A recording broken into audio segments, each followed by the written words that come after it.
And so we're talking about all kinds of stuff, but, you know, a lot of the Republican Party members seem to be calling the primary for you-know-who, and there's a lot of speculation about his prospects for vice president. Take a look.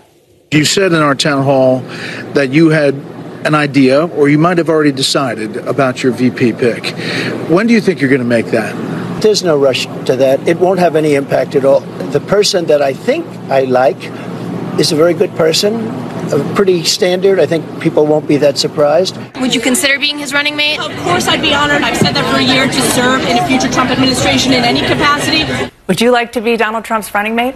The only thing I want is 4 more years of Donald Trump and a Republican majority in the Senate, majority in the House, and the White House. That wasn't a no. That door is wide open. Fair read?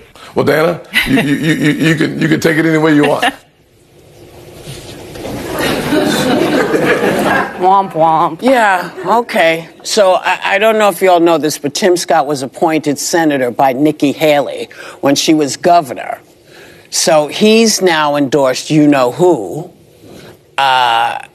What is going on? But there's a lot of disloyalty, betrayal, and snubbing going on. This will make a fascinating book. Lifetime movie. For those of you at home keeping track, in 2010, the Bushes helped Nikki Haley get elected. Wait, say that again. In 2010, yes, the Bush family helped Nikki Haley, supported Nikki Haley when she was running for governor. In 2016, she returned the favor by endorsing Marco Rubio over Jeb Bush.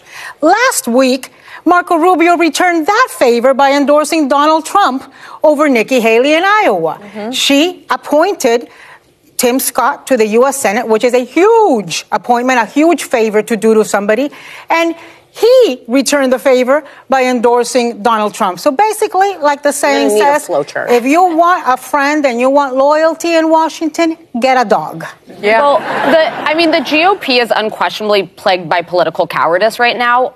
Tim Scott, DeSantis, these people, at least 5, they know Trump's unfit. They know what they saw on January 6th. And by the way, why do they think this would end any better for them than it did Mike Pence? And also, even to go further, if Trump loses the general to Biden, they think he's just going to graciously take his ball and go home and not try to incite a mob or reject the election results. It's cowardly and disgraceful. The one thing I'd warn is this. Trump is running for president to stay out of jail, first and foremost. He's not going to make a reckless VP pick. The scuttlebutt of, like, he's going to pick Tucker Carlson or Kerry Lake. No. He won't do that. They have data that shows who's going to help him pick up constituencies he needs. So he's going to go with a woman, or I think he's going to go with a black man. He wants to make inroads with one of those two crowds, and he's going to choose somebody who helps him with moderates and independents. I'm fearful of who he might choose, but I've put out before, I do think Tim Scott's in the running. I think Sarah Sanders. I really hope Nikki Haley would never say yes, because that could actually really boost him if they ended up doing that. I think Elise Stefanik is small ball. It's House politics, and I don't think she adds a lot, but that's what he's thinking about. I think Nikki Haley would take that job in a second. Again, she flip-flops, and I think she's probably running for vice president right now. She doesn't win in New Hampshire. Going after him this weekend, she does not win in New Hampshire. It's game over. I'm sorry. Your party is looking at just a resurrection of Donald Trump, and he'd be pretty smart to pick Nikki Haley. He would be, because she is very strong with moderates and independents. So now, hello, everybody. But these are Welcome all young to, people with future careers. Isn't this a dumb decision? Because you could argue Pence might have had a different path forward if he'd never hooked up to Donald Trump.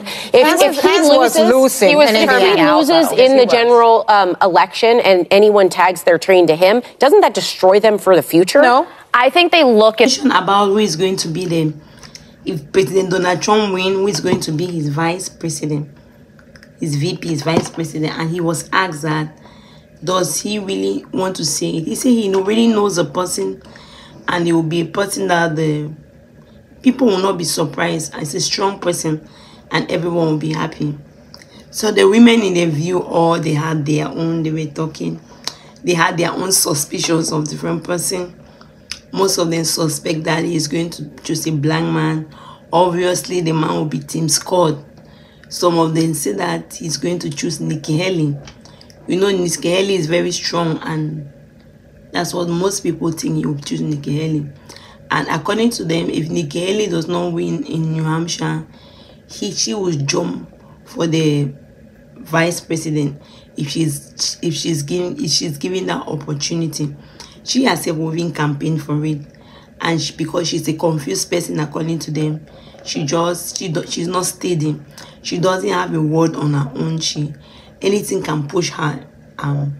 That's what they said, and they were very just giving opinion of different people who can be Donald Trump vice president. According to them, they are surprised that they say in the White House, in the Senate, in politics, no one is faithful because there's a lot of betrayal. She made a statement that if you're looking for someone who is to be faithful to you for politics, you better look at your dog. That was not a synonym that they gave. And they talk about Nikki Haley was being helped in 2010 by the Bush family she became the governor by the Bushes, George Bush and the family. Nikki Haley, according to them, reward them by endorsing Marco Rubio instead of the Bush who was running. That was her own payment she got. So she was unfaithful. That was in 2016. Instead of favoring the people who helped her to become governor, she turned and favored somebody else, which is called Marco Rubio. And then they went ahead and talk about Marco Rubio this time. Instead, endorsed Donald Trump rather than Nikki Haley. He too did not faithful. He wasn't faithful with Nikki Haley.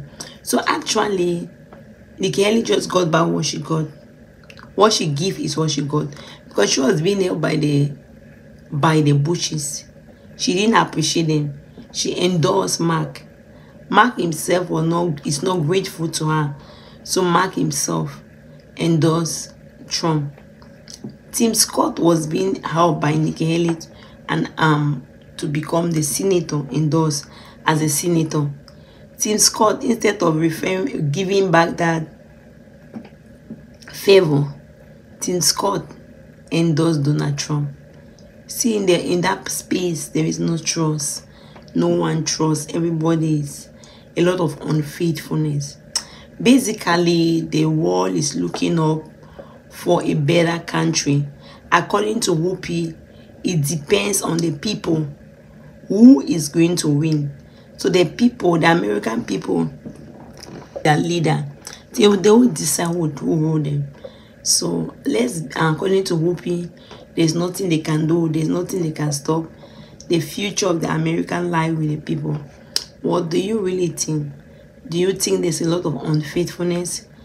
Do you think Nikki Haley is just being rewarded for what she did to the Bush's family by not appreciating them? That's why those people she helped did not also endorse her. What do you think? Do you think that President Donald Trump is the best person to rule the United States? Let me see your own suggestion. Do you think that if Nikki Haley is being given the position of the vice president, she's going to take it? And do you think Donald Trump can appoint her as a vice president? Let me see your opinion in the comment section. Thank you very much for watching. If you have not subscribed, please subscribe and help share the video. God bless you.